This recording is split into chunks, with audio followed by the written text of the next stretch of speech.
Saudaraku, firman Tuhan pada hari ini yaitu mengenai cara pemuritan Tuhan Yesus. Firman Tuhan hari ini yaitu mengenai cara pemuritan Tuhan Yesus. Bagaimana Tuhan Yesus memuridkan. Kita akan melihat bagaimana Tuhan Yesus memuridkan murid-muridnya. Dia begitu dekat dengan murid-murid. Dia banyak bersama-sama dengan murid-murid. Dan dia mengerjakan pelayanan, kemudian dia menerangkan apa yang dia kerjakan tersebut kepada murid-muridnya. Memang pemberitaan Injil kita itu harus dengan kuasa dan tanda ajaib, tetapi juga, saudaraku, Tuhan Yesus menyuruh kita untuk menjadikan sekalian bangsa muridnya. Sekalian bangsa muridnya. Tentunya kita mulai daripada bangsa kita lebih dahulu, bangsa Indonesia ini. Kita Injil dan kemudian kita muridkan. Itu adalah kehendak Tuhan.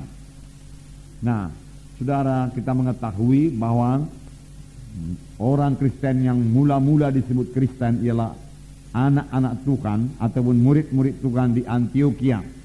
Firman Tuhan berkata dalam Kisah 11, di Antioquia lah mereka untuk pertama kalinya disebut orang-orang Kristen. Mengapa? Karena kehidupan mereka telah berubah.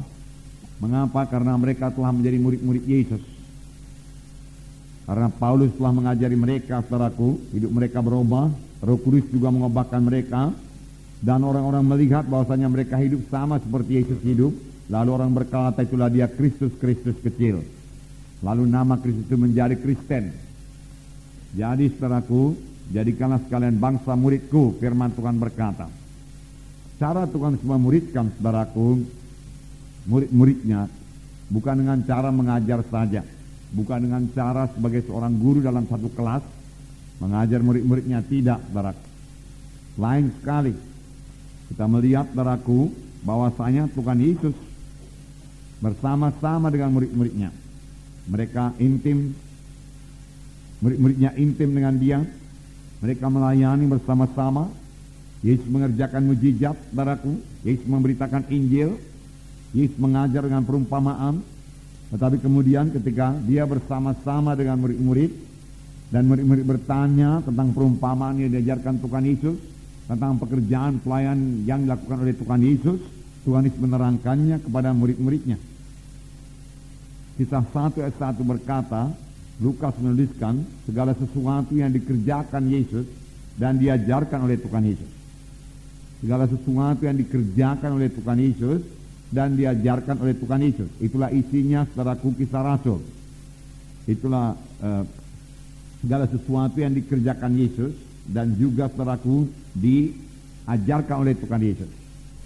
Murid-murid yang dipilih oleh Tuhan Yesus, saudaraku, bukanlah orang-orang yang terkemuka, terpelajar, saudara, tetapi orang-orang biasa saja. Tetapi mereka berubah. Dan saudaraku, pemberitaan mereka sangat berhasil dan sangat berkuasa. Lain mereka sangat berhasil dan sangat berkuasa. Dalam Kisah 4 ayat 13 dikatakan bahwasanya murid-murid Tuhan Yesus telah berubah. Pada ayat 13 saya membacakan kepada saudara.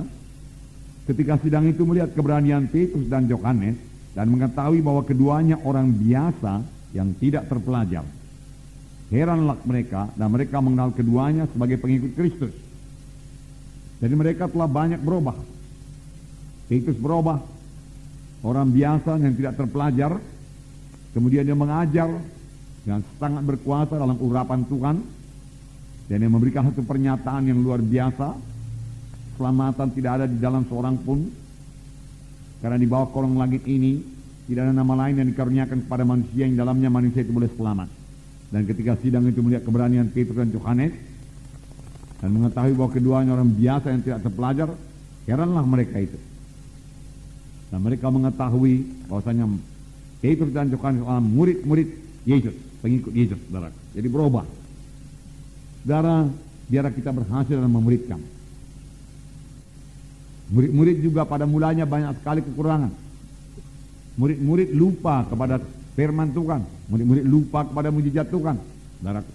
Tetapi akhirnya murid-murid berubah juga. Tentunya perubahan yang ajaib sekali terjadi sudah murid-murid ini, saudaraku, diajari oleh Tuhan Yesus dan kemudian dipenuhkan dengan Roh Kudus.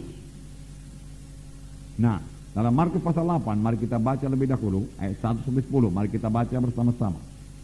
Markus pasal 8, ayat 1-10, sama-sama. Pada waktu itu ada pula orang banyak di situ yang besar jumlahnya, dan karena mereka tidak mempunyai makanan, Yesus memanggil murid-muridnya dan berkata, hatiku tergerak oleh belas kasihan kepada orang banyak ini. Sudah 3 hari mereka mengikuti aku, dan mereka tidak mempunyai makanan. Dan jika mereka kusuruh pulang ke rumahnya dengan lapar, maka mereka akan rebah di jalan, sebab ada yang datang dari jauh. Murid-muridnya menjawab, bagaimanakah di tempat yang sunyi ini orang dapat memberi roti sampai kenyang? Yesus bertanya kepada mereka, berapa roti ada padamu? Jawab mereka, 7. Lalu ia menyuruh orang banyak itu duduk di tanah. Sesudah itu ia mengambil ke-7 roti itu, mengucap syukur, memecah-mecahkannya dan memberikannya kepada murid-muridnya untuk dibagi-bagikan. Dan mereka memberikannya kepada orang banyak. Mereka juga mempunyai beberapa ikan, dan sesudah mengucap berkat atasnya, ia menyuruh supaya ikan itu juga dibagi-bagikan. Dan mereka makan sampai kenyang. Kemudian orang mengumpulkan potongan-potongan roti yang sisa, sebanyak 7 bakul. Mereka itu ada kira-kira 4.000 orang. Lalu Yesus menyuruh mereka pulang. Ia segera ke perahu dengan murid-muridnya dan bertolak ke daerah Dalmanuta. Ia segera ke perahu dengan murid-muridnya. Jadi Tuhan selalu bersama-sama dengan murid-muridnya. Kalau kita mau memuridkan saudaraku, kita harus banyak bersama-sama dengan murid-murid kita itu. Banyak mengunjungi mereka, saudaraku. Nah, di sini dikatakan, permulaan ayat ini dikatakan, orang banyak yang besar jumlahnya mengikuti Yesus. Mengapakah mereka mengikuti Tuhan Yesus? Saudaraku, mereka mendengar pengajaran Tuhan Yesus yang luar biasa. Firman Tuhan berkata, pengajaran Tuhan selain daripada pengajaran ahli Taurat dan orang-orang Farisi. Mengapa? Karena Tuhan mengajar seperti orang yang berkuasa. Karena Tuhan mengajar dengan kuasa. Dari manakah datangnya kuasa Tuhan Yesus? Lukas 4 berkata, roh Tuhan ada padaku, ia mengurapi aku untuk memberitakan kabar baik kepada orang miskin, pembebasan pada orang tertawan, kelepasan pada orang terikat. Ya. Dan memberitakan tahu rahmat Tuhan telah datang. Jadi dengan apakah Tuhan melayani, saudaraku? Dengan urapan Roh Kudus. Roh Kudus yang sama mengurapi kita sekarang. Amin, saudara. Jadi kita bisa melayani dengan urapan Roh Kudus. Saudaraku, mohonlah urapan Roh Kudus dalam pelayanan saudara. Dengan urapan Roh Kudus, saudaraku, firman Tuhan menjadi berkuasa. Karena firman Tuhan berkata, huruf itu mematikan, tapi roh itu yang menghidupkan. Tanpa urapan Roh Kudus, firman Tuhan yang kita bawa beritakan mati saja. Sesuatu yang mati tidak akan bawa kehidupan. Tetapi firman Tuhan yang hidup dan berkuasa karena urapan Roh Kudus, saudaraku, akan membawa jiwa-jiwa kepada keselamatan. Jadi pemberitaan kita, saudara, harus disertai dengan urapan Roh Kudus.